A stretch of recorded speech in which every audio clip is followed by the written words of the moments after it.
The following video is intended to provide a step-by-step guide to chairside bonding of de.exceed bracketing trays. To ensure trays fit, the interval between impression taking, whether digital or analog, and bonding should not be more than 4 weeks. It is always recommended to bracket both arches at the same session.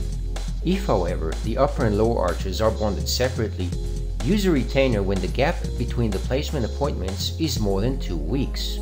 de.exceed offers 2 types of bonding protocols, clean and pad adjusted.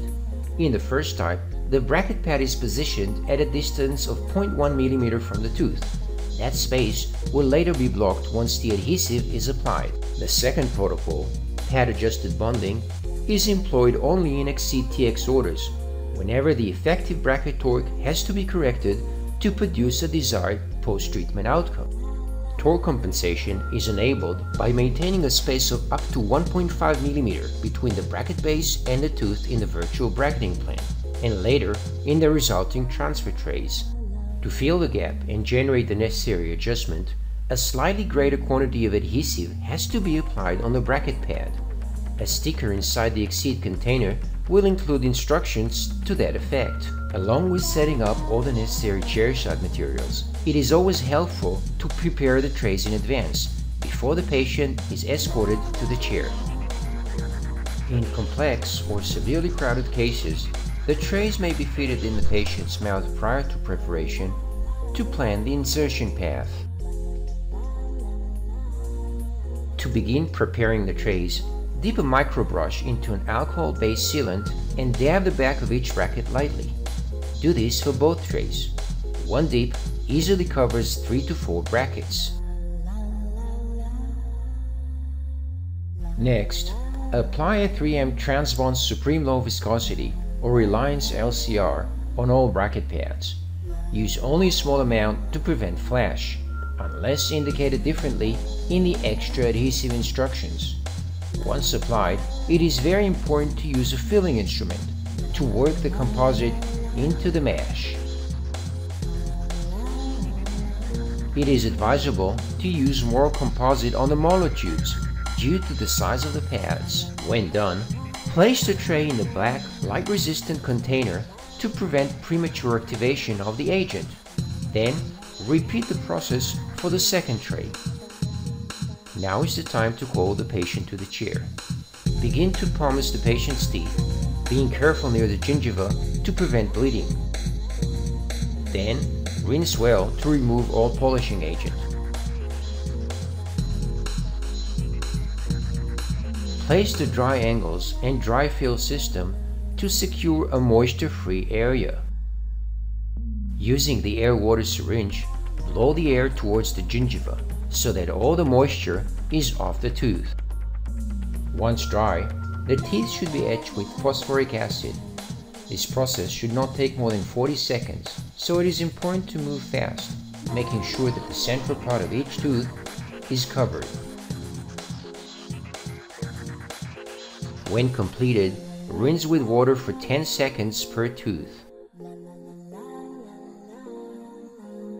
Now, use suction and then the warm air tooth dryer to remove as much moisture as possible and obtain the desired frosty surface on the teeth.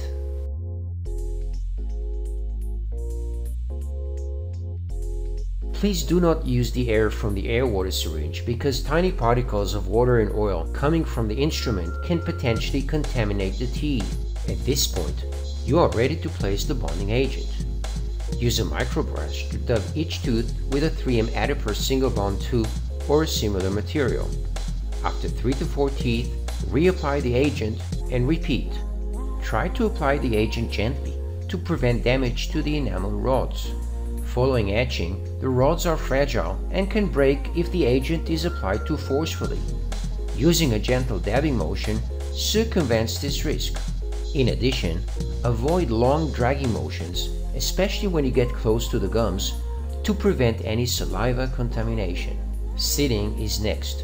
On both arches, you will notice the black placement mark at the midline to help with tray's orientation. For the upper tray, use a straight in and a straight up motion. When you feel the tray is seated, use 2 fingers and push all the way up.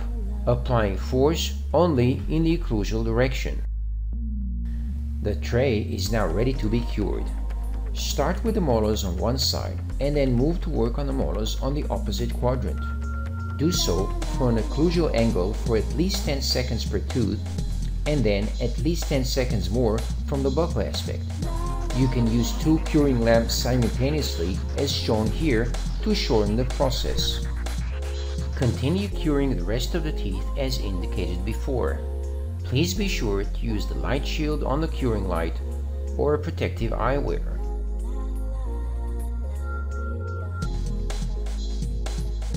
Now is the time to release the hard tray. To do this, place a scaler inside the grip point in the back and push downwards. Once you have the initial disengagement, use your fingers to entirely remove the tray.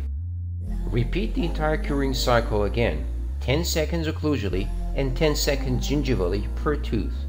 To avoid confusion, perform each step in the exact same order as you did before. At this point, you want to remove the dry angles from the patient's mouth. If needed, use water from the air-water syringe to loosen them.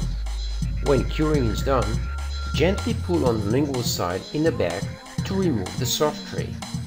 Peel the tray along the incisal edges of the teeth, keeping equal force on the buccal and lingual. Don't pull too hard, but use an adequate amount of pressure.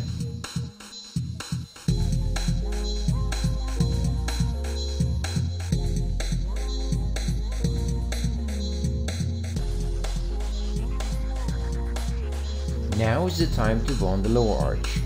Etch, rinse completely, use suction to remove excess moisture, dry with the warm air tooth dryer, apply the bonding agent, sit the trays and cure occlusally and gingivally. Remove the hard shell, cure again, and then remove the soft layer. Once the trays are off, check each bracket with a scaler to ensure bond strength. Then, remove flash with a polishing burr and check interproximally with floss. Before the wires are inserted, this may be a perfect time to call the clinician and confirm the placement. The patient will feel like everyone is part of the process and may ask any necessary questions.